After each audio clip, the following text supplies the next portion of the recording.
بسم اللہ الرحمن الرحیم۔ السلام علیکم ورحمۃ اللہ وبرکاتہ۔ میری خالہ کی بیٹی بہت مغرور لڑکی تھی۔ وہ ہر رشتے کو ٹھکرا دیتی۔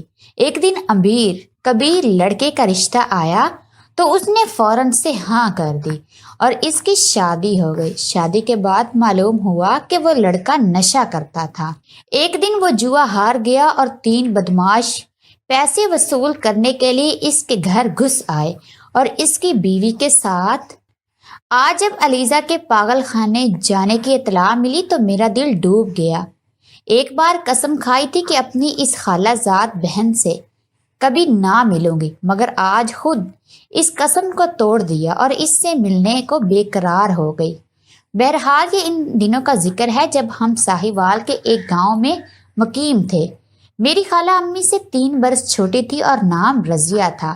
ان کے شوہر کو کئی عرصہ سے شوگر کا مرض لاحق تھا۔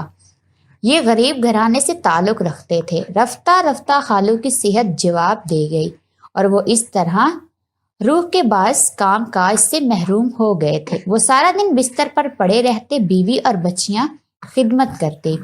ذرائع آمدنی کوئی نہ رہا کیونکہ کنبے کا سربراہ تو بیمار تھا۔ 5 بچے تھے، 2 بیٹے اور 3 بیٹیاں۔ ان کی ذمہ داری بھی خالہ کے ناتواں کندھوں پر تھی کہ چولہا ٹھنڈا رہنے لگا تب خالہ لوگوں کے گھروں میں محنت مزدوری کرنے لگی۔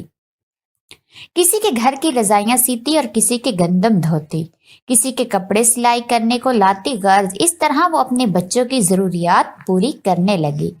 اس قلیل آمدنی بیمار شوہر کا علاج معالجہ لازم تھا۔ ان کو پریشان دیکھ کر امی جان کا دل دکھتا، بہانے بہانے جاتی اور کچھ نہ کچھ اناج دے آتی۔